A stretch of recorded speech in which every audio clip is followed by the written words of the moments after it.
আসসালামু আলাইকুম ওয়া রাহমাতুল্লাহ। প্রিয় দর্শক, নবীজি সাল্লাল্লাহু আলাইহি ওয়াসাল্লামের দেওয়া 20টি আমলের মধ্য থেকে ইতিমধ্যে প্রথম পর্বে আপনাদেরকে জানিয়ে দিয়েছি 10টি আমল সম্পর্কে, আর দ্বিতীয় পর্বের আজকের ভিডিওতে আমি আপনাদেরকে বাকি 10টি আমলের সাথে পরিচয় করিয়ে দিব ইনশাআল্লাহ। ইনশাআল্লাহ এই আমলগুলো যদি আপনি করেন, আপনি দুনিয়াতে অনেক লাভবান হবেন, অনেক কল্যাণ হবে এবং পরকালের জিন্দেগিতেও আপনি এর ফল ভোগ করতে পারবেন। সুবহানাল্লাহ। এত সুন্দর, এত ফজিলতপূর্ণ এই আমলগুলো হবে, আপনি সেই আমলগুলো জানলে অবাক হয়ে যাবেন। খুবই ছোট আমল। তাহলে চলুন একে একে প্রত্যেকটি আমলের সাথে আপনাদেরকে পরিচয় করিয়ে দেই। তাহলে প্রিয় দর্শক, দ্বিতীয় পর্বের 10টি আমলের মধ্য থেকে সর্বপ্রথম নম্বর আমলটি হল নম্বর 11, আমলের নিয়ত করা। অর্থাৎ আমলের নিয়ত করলেও সমান সওয়াব পাওয়া যায়। রাসূল সাল্লাল্লাহু আলাইহি ওয়াসাল্লাম ইরশাদ করেন, যদি কোনো ব্যক্তি রাতে শোয়ার সময় এই নিয়ত করে যে সে রাতে উঠে নামাজ পড়বে, কিন্তু প্রচন্ড ঘুমের কারণে সকাল হয়ে যায়, তাহলে সে তার নিয়ত অনুযায়ী নামাজের সমপরিমাণ সওয়াব পেয়ে যাবে। আর ঘুমটা হবে আল্লাহর পক্ষ থেকে তার জন্য সদকা স্বরূপ। সে ঘুমের কারণেও নেকি পেয়ে যাবে। সুবহানাল্লাহ। এছাড়াও আপনি যে কোনো একটি ভালো নিয়ত করলেন, আল্লাহ তাআলা সাথে সাথে ফেরেশতাদেরকে বলেন, ও আমার ফেরেশতারা, আমার বান্দার আমলনামায় নিয়তের উসিলায় তাড়াতাড়ি এই সমপরিমাণ সওয়াব দিয়ে দাও। সুবহানাল্লাহ, আল্লাহু আকবার। আশা করি প্রিয় দর্শক বুঝতে পেরেছেন। তারপরে 12 নম্বর আমল, অসুস্থ রোগীকে দেখতে যাওয়া। রোগী দেখার মধ্যে সওয়াব নিহিত রয়েছে। রাসূল সাল্লাল্লাহু আলাইহি ওয়াসাল্লাম ইরশাদ করেন, যে ব্যক্তি কোনো মুসলিম ভাইয়ের খোঁজ খবর নেয়, রোগীর খোঁজ খবর নেয়, আল্লাহ রাব্বুল আলামিনের 70,000 ফেরেশতাকে তার মাগফিরতের দোয়ায় নিযুক্ত করে দেন। সে দিনের যে সময়ই তা করবে, ফেরেশতারা সন্ধ্যা পর্যন্ত তার জন্য দোয়া করবে। আর রাতের যে সময়ই করবে, ফেরেশতারা ফজর পর্যন্ত তার জন্য দোয়া করবে। মুসনাদ আহমদ শরীফের হাদিস। দর্শক, আমি আবারও বলছি, নবীজি সাল্লাল্লাহু আলাইহি ওয়াসাল্লাম বলেন, যে ব্যক্তি কোনো মুসলমান ভাইয়ের রোগের খোঁজ খবর নেয়, আল্লাহ তাআলা 70,000 ফেরেশতাকে তার মাগফিরতের দোয়ায় নিযুক্ত করে দেন। সে দিনের যে সময়ই তা করবে, ফেরেশতারা সন্ধ্যা পর্যন্ত তার জন্য দোয়া করবে। আর রাতের যে সময়ই করবে, ফেরেশতারা ফজর পর্যন্ত তার জন্য দোয়া করবে। তারপরে 13 নম্বর আমল, বিশুদ্ধ নিয়ত করা। ওমর ইবনে খাত্তাব রাদিয়াল্লাহু তাআলা আনহু থেকে বর্ণিত, তিনি বলেন, আমি নবী করিম সাল্লাল্লাহু আলাইহি ওয়াসাল্লামকে বলতে শুনেছি, নিশ্চয় সব আমল নিয়তের উপর নির্ভরশীল, আর প্রত্যেক ব্যক্তি তাই পাবে যার নিয়ত সে করবে। অতএব যে ব্যক্তি আল্লাহ ও তার রাসূলের উদ্দেশ্যে হিজরত করবে, তার জন্য হিজরতের উদ্দেশ্য আল্লাহ ও তার রাসূলের জন্যই হবে। আর যে দুনিয়া লাভের জন্য হিজরত করবে, তার হিজরতের উক্ত বিষয়ের জন্যই হবে। যার জন্য সে হিজরত করেছিল, সে দুনিয়ায় লাভ করবে। প্রিয় দর্শক, আল্লাহ ও তার রাসূলের জন্য যদি কেউ হিজরত করে, ধরুন নামাজ পড়ার জন্য যদি কেউ মসজিদের দিকে নিয়ত করার জন্য হেঁটে যায়, সে ব্যক্তি সেই সমপরিমাণ সওয়াব পেয়ে যাবে। সুবহানাল্লাহ।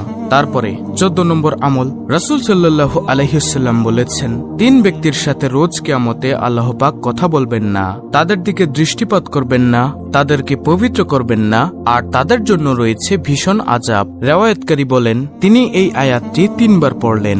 আবু যর গিফারি রাদিয়াল্লাহু তাআলা আনহু বলেন, ইয়া রাসূলুল্লাহ সাল্লাল্লাহু আলাইহি ওয়াসাল্লাম, তারা কারা? তিনি বললেন, ওই 3 ব্যক্তি তারা, যে ব্যক্তি নিচে কাপড় ঝুলিয়ে পড়ে, যে ব্যক্তি দান করে খোঁটা দেয়, এবং যে ব্যক্তি মিথ্যা শপথ করে মাল বিক্রি করে। এই 3 ব্যক্তির সাথে আল্লাহ পাক কিয়ামতের মাঠে কোনো কথা বলবেন না, তাদেরকে পবিত্র করবেন না, আর তাদের জন্য রয়েছে ভীষণ আযাব। তারপরে 15 নম্বর আমল, নবী করিম সাল্লাল্লাহু আলাইহি ওয়াসাল্লাম বলেছেন, কোন সৎ কাজকে কখনো তুচ্ছ মনে করবে না, যদিও তা হয় তোমার ভাইয়ের সঙ্গে হাসি মুখে সাক্ষাৎ। সহিহ মুসলিম শরীফের হাদিস। কারণ এই ধরনের সহজ আমলের মধ্যে অনেক সময় নিহিত থাকে অনেক প্রাপ্তি ও পুরস্কার। প্রিয় দর্শক, হাদিস শরীফে এমন অনেক আমলের বর্ণনা পাওয়া যায় যা করতে সহজ, কিন্তু এর বিশাল প্রাপ্তি ও পুরস্কারের কথা নবী করিম সাল্লাল্লাহু আলাইহি ওয়াসাল্লাম ঘোষণা করেছেন। তারপরে 16 নম্বর আমল, আনওয়াজ বিন সামার রাদিয়াল্লাহু তাআলা আনহু থেকে বর্ণিত হয়েছে, তিনি নবী করিম সাল্লাল্লাহু আলাইহি ওয়াসাল্লাম হতে বর্ণনা করেছেন, উত্তম চরিত্র হচ্ছে নেকি, আর গুনাহ তাকে বলা হয় যা তোমার মনকে সংশয়ের মধ্যে ফেলে এবং তা লোকে জানুক তা তুমি অপছন্দ করো। প্রিয় দর্শক, নবীজি সাল্লাল্লাহু আলাইহি ওয়াসাল্লাম কি বলেন? উত্তম চরিত্র হচ্ছে নেকি, আর গুনাহ তাকে বলা হয় যা তোমার মনকে সংশয়ের মধ্যে ফেলে এবং তা লোকে জানুক তা তুমি অপছন্দ করো। আশা করি বুঝতে পেরেছেন। তারপরে 17 নম্বর আমল, আল্লাহ রাসূল সাল্লাল্লাহু আলাইহি ওয়াসাল্লাম বলেছেন, যে ব্যক্তি জুম্মার দিন জানাবাত গোসলের ন্যায় গোসল করে এবং সালাতের জন্য আগমন করে সে যেন একটি ওট কুরবানি করল। যে ব্যক্তি দ্বিতীয় পর্যায়ে আগমন করে সে যেন একটি গাভী কুরবানি করল। যে ব্যক্তি তৃতীয় পর্যায়ে আগমন করে সে যেন একটি শিং বিশিষ্ট দুম্বা কুরবানি করল। চতুর্থ পর্যায়ে যে আগমন করল সে যেন একটি মুরগি কুরবানি করল। পঞ্চম পর্যায়ে যে আগমন করল সে যেন একটি ডিম কুরবানি করল। ইমাম যখন খুতবা দেওয়ার জন্য বের হন, অর্থাৎ তার রুম থেকে যখন বের হয়ে মসজিদের দিকে আসেন, তখন ফেরেশতাগণ জিকির শ্রবণের জন্য উপস্থিত হয়ে থাকেন সেই মজমায়। সহিহ বুখারী শরীফের হাদিস। তারপরে 18 নম্বর আমল, রাসূল সাল্লাল্লাহু আলাইহি ওয়াসাল্লাম বলেন, অন্ধকারের মধ্যে যারা মসজিদে বেশি যাতায়াত করে কিয়ামতের দিনের জন্য তাহাদের পূর্ণ নূরের সুসংবাদ দাও। সুবহানাল্লাহ। এখন প্রশ্ন হলো, নবী করিম সাল্লাল্লাহু আলাইহি ওয়াসাল্লাম হাসরের ময়দানে তার খাঁটি উম্মতদেরকে কিভাবে চিনবেন? আম্মাজান আয়েশা রাদিয়াল্লাহু তাআলা আনহা বলেন, ও নবী, হাসরের ময়দানে তো আপনার কোটি কোটি উম্মত হবে, এর থেকে আপনি কিভাবে আপনার নেককার উম্মতদেরকে বাছাই করবেন? তখন নবী করিম সাল্লাল্লাহু আলাইহি ওয়াসাল্লাম বলেন, ও আয়েশা, শোনো, আমার ওই খাঁটি উম্মতের সারা শরীর থেকে অজুর অঙ্গগুলো থেকে নূরের ফুলকি বের হতে থাকবে। সেই নূর দেখে দেখে আমি আমার উম্মতদেরকে সাথে নিয়ে জান্নাতে চলে যাব। সুবহানাল্লাহ, আল্লাহু আকবার। তারপরে 19 নম্বর আমলটি হলো, আবু হুরায়রা রাদিয়াল্লাহু তাআলা আনহু থেকে বর্ণিত, রাসূলুল্লাহ সাল্লাল্লাহু আলাইহি ওয়াসাল্লাম বলেন, যখন কোনো বান্দা অন্তরে ইখলাসের সহিত লা ইলাহা ইল্লাল্লাহ বলে, তখন এই কালেমার জন্য নিশ্চিত রূপে আসমানের দরজাসমূহ খুলে দেওয়া হয়। এমনকি এই কালেমা সোজা আরশ পর্যন্ত পৌঁছে যায়, অর্থাৎ সাথে সাথে কবুল হয়ে যায়। তবে শর্ত হলো যদি এই কালেমা পাঠকারী কবিরা গুনাহ থেকে বেঁচে থাকে। সুবহানাল্লাহ। তিরমিজি শরীফের হাদিস। তারপরে প্রিয় দর্শক, সর্বশেষ নম্বর আমলটি হলো ভালো কাজ মন্দ কাজকে মুছে দেয়। আবু জুন বিন জুনাদাহ এবং আবু আব্দুর রহমান মুয়াজ বিন জাবাল রাদিয়াল্লাহু তাআলা আনহু থেকে বর্ণিত আছে, রাসূল সাল্লাল্লাহু আলাইহি ওয়াসাল্লাম বলেছেন, তুমি যেখানে যে অবস্থায় থাকো না কেন আল্লাহকে ভয় করো এবং প্রত্যেক মন্দ কাজের পর ভালো কাজ করো যা তাকে মুছে দিবে, আর মানুষের সঙ্গে ভালো ব্যবহার করো। তিরমিজি শরীফের হাদিস। তো প্রিয় দর্শক, এই হলো দ্বিতীয় পর্বের মোট 10টি আমল।